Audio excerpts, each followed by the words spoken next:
What's up YouTube, it's King9 back with another video, and today I'm coming with you guys with my dragon, or my magician, Monkeyboard Star Seraph deck profile for you guys that I played at the LA Regional yesterday. This isn't like a top deck profile or whatever, but I'm just saying that I did play at the LA Regional, and this is what I played. So yeah, if you guys want to see like a full coverage of the event, or like how I did and stuff, then go ahead and leave a comment if you want to see a full recap. But I did go 7-3, which is mediocre, and I did get my invite and stuff, which is what I was aiming for. So I guess that's what the whole purpose of that event was, I guess. So just to get into the deck, 2 Dragon Pit Magician. You only want to run 2. This is not really a good card. You just have to run it just because you have to. 2 Dragon Pulse, same reasoning as Dragon Pit, and Oath Dragon, run 2. You don't want to run 3.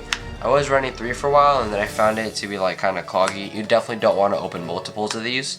So, and then 2 is a good number just because. And then the only magician that I play 3 of is Wisdom Eye. It's a good card, to be honest. You do want to see multiples of these.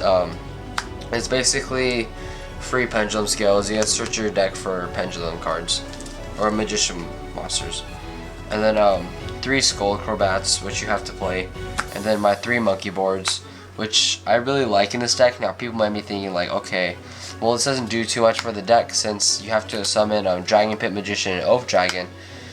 That's not true, because mainly this deck is kind of based around rank 4 spam, which is what I really want to get into, and Lizard Jaw just because you want to use it off a monkey board to help summon other cards rather than Performer Pals and my Magician Monsters, my bad, and just Magician Monsters. So that's what Lizard Jaw does.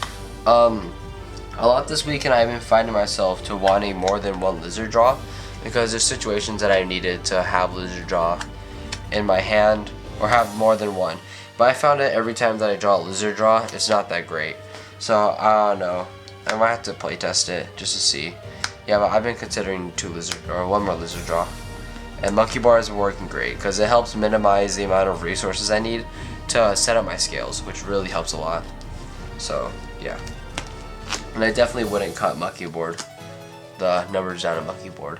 And then 3 of each, 3 Scepter, 3 Sovereignty, and then 2 Summoner Monk. This is a good ratio. Of course, if you're playing a Star Seraph deck, you do want to run the 3 of each. And then you guys might be thinking like, he doesn't know that pendulum monsters don't count as spells. Yeah, I know that, but like Summoner Monk, I do run like 11 spells, I guess I would say.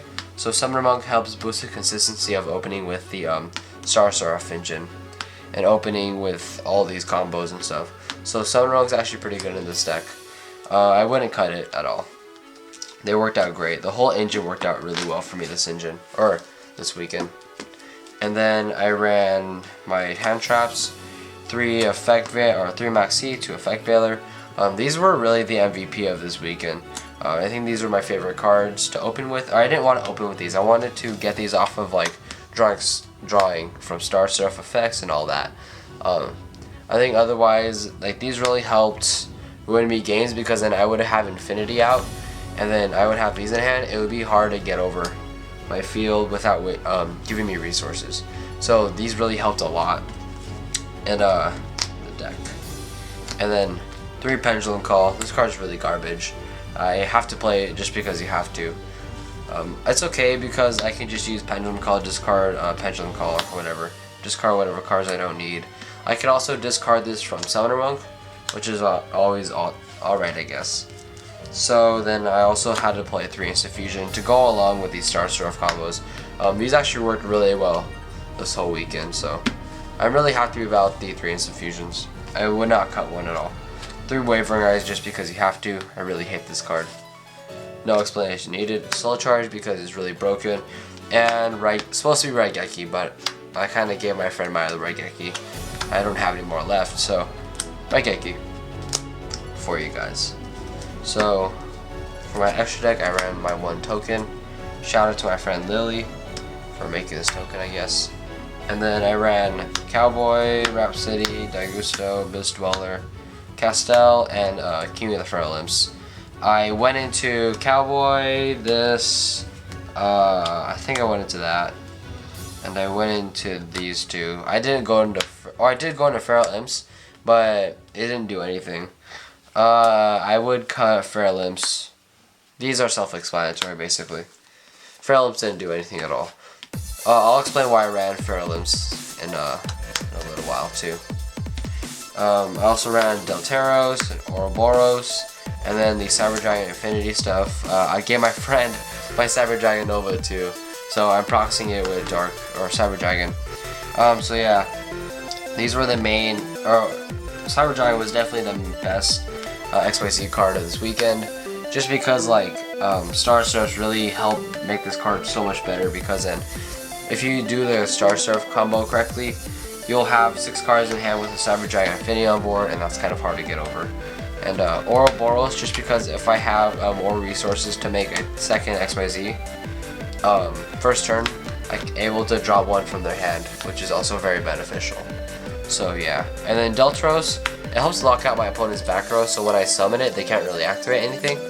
So Delteros actually work really well too. I think all these were the best succeeds of the weekend for sure. And then 2 Norden, really good. I did go into 2 Norden quite often, so just a really good card overall. And then I didn't go into Gauntlet Launcher, and I went to Photon Strike Bouncer a couple times. Bouncer is really good paired with Infinity. Gauntlet Launcher just for utility, if I ever needed it, but I never went into it, so. And then I ran Triple Flying Seed. This card is garbage, I'm not sure why I played it. Triple Imperial Iron Wall, just because in case I played against any decks that banish, I never use this. These are supposed to be Twin Twisters. Dankos didn't do much this whole weekend, just in case I ran into any road deck that use a lot of back row. Danko was there. And I also teched in a Deck Devi, which is why I ran King of the Feral Imps. So I had a target that only required 2 XYZ materials. I decided this in, but I never used it all weekend. So I guess it was pretty much useless. And then I ran Warning and Vanity's Emptiness. Yeah, I gave my friend my other Vanities too, and I was just too lazy to find another one, so I'm proxying it. Vanities did me well. Warning was also pretty good. Self-explanatory pretty much. So yeah guys, that was basically the deck I ran at this event. So make sure you guys leave a comment, like, subscribe, tell me what you guys think of the deck, what I think I can improve on it. If you guys want a much more detailed explanation video of it, of how it operates and stuff and some of the combos, go ahead and leave that down in the comment section below. I'd be happy to do that. And if you guys would also like to know how I did my standings and all that at the last LA Regional, go ahead and let me know about that as well, and all that stuff.